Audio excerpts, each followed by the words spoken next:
Knew that they just wanted me to show up and look cute and stand on a little pink sticker where I'm supposed to go and say what I'm supposed to say, but I also knew that that wasn't fulfilling for me, that I wanted to be a part of the storytelling, that I wanted to be a part of the narrative. Sometimes I would have people who really resented that because they were like, we just hired you to be an actor. Yet when I went in the meetings, I would just seem like I'm just there to be the actor and ready to get the gig. I wouldn't reveal that I actually need to have authorship in order to feel fulfilled. So I think that for them, sometimes that might have felt like a rug pull because you're like, you're trying to assert yourself into something that we didn't hire you to do. And so it was a really strange position to be in. Welcome back. This is Veli. Lively may have unintentionally put herself at a disadvantage in her ongoing conflict with Justin Baldoni. While she didn't do so deliberately, a statement she made long before working with Justin Bell has now resurfaced, and it directly relates to the core issues in their dispute. Back in 2022, during the Forbes Power Women Summit, Lively shared insights into her career aspirations. She confidently spoke about being hired as an actress, but always striving for more.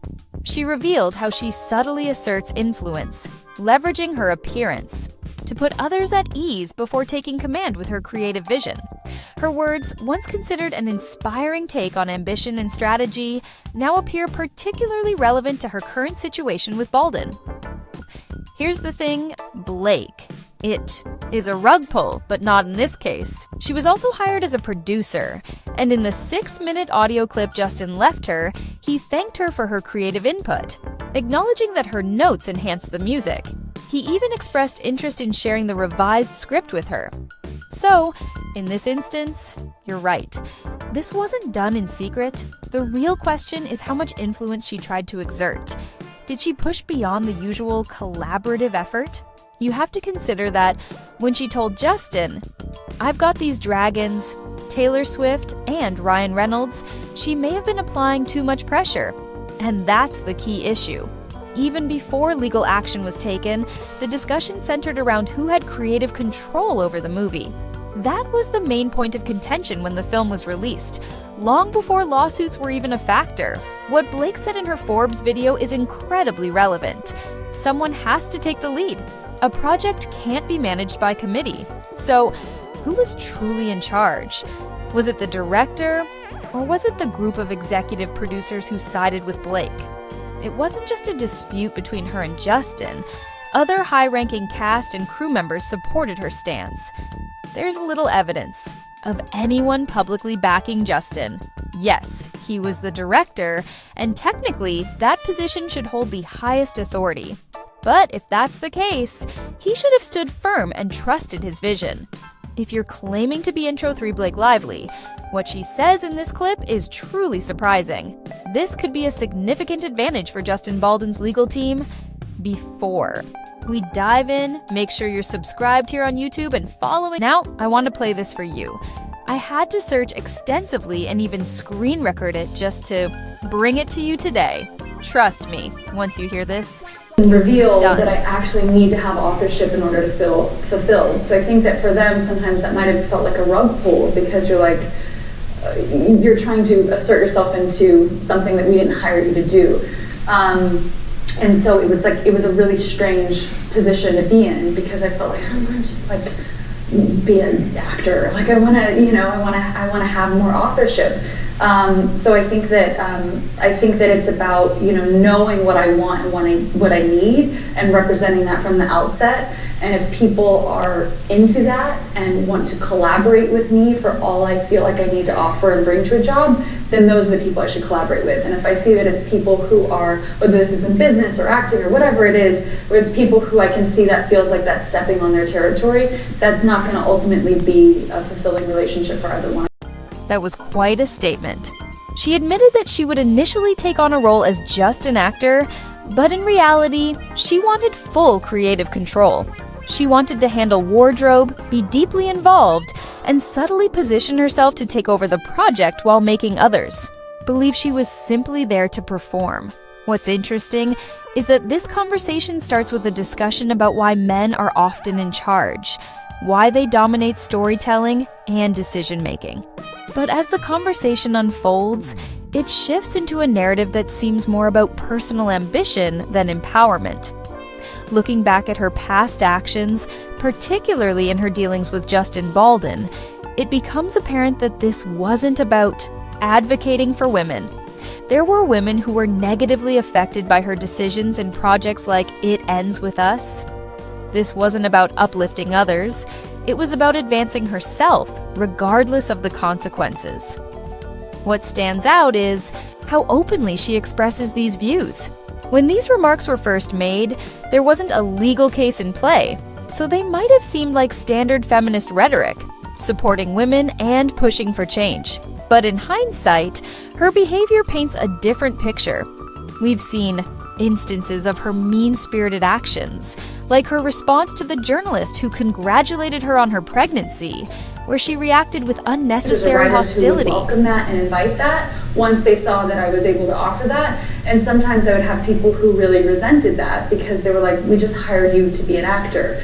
Yet when I went in the meetings, I would just seem like I'm just there to be the actor and ready to get the gig. I wouldn't reveal that I actually need to have authorship in order to fulfill. She has shown questionable behavior, and this is why it's important to pay closer attention to what many celebrities say. Often, they use buzzwords that sound appealing on the surface, but when examined closely, their actions don't align with their words. In this case, it becomes clear that she is not advocating for women as a whole. Her focus is primarily on promoting herself.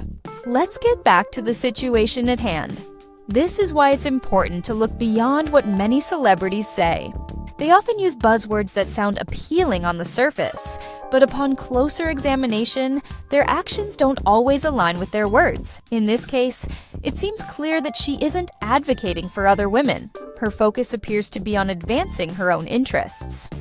Now, so I think let's that for rewind them, a bit. Sometimes that might have felt like a rug pull because you're like, you're trying to assert yourself into something that we didn't hire you to do. And so it was a really strange position to be in because I felt like I want to just like be an actor. Like I want to have more authorship. So I think that it's about knowing what I want and what I need and representing that from the outset. And if people are into that and want to collaborate with me for all I feel like I need to offer and bring to a job, then those are the people I should collaborate with. And if I see that it's people who are, whether this is in business or acting or whatever it is, where it's people who I can see that feels like that's stepping on their territory, that's not going to ultimately be a fulfilling. Sometimes, situations may have felt unexpected because she believed she needed creative control to feel fulfilled. From their perspective, it may have seemed like she was stepping into a role beyond what she was initially hired to do. It created an unusual dynamic where she wanted to just act, but also felt the need for greater creative influence. Ultimately, she realized that working with those who shared her vision would be the best path forward, rather than forcing collaboration where it wasn't welcome. Did you catch that? She essentially confirms that she enters projects under the guise of an actor, but aims to take on a leadership role. The term agency gets used often in these discussions, and she insists on having control over every aspect. Then, she acknowledges that it might feel like a rug pull.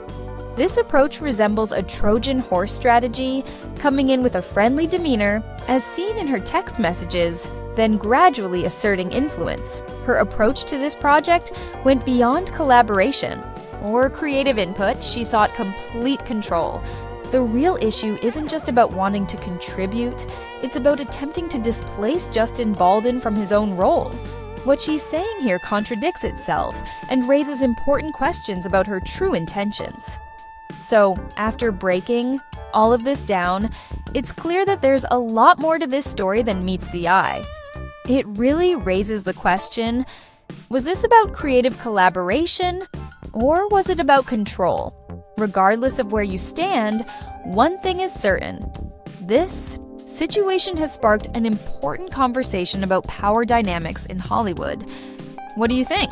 Was this just a case of someone wanting more influence over their work, or did it cross the line? Let me know your thoughts in the comments below. If you enjoyed this video, don't forget to like and subscribe.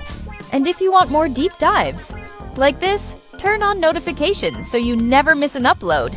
Thanks for watching, and I'll see you in the next one.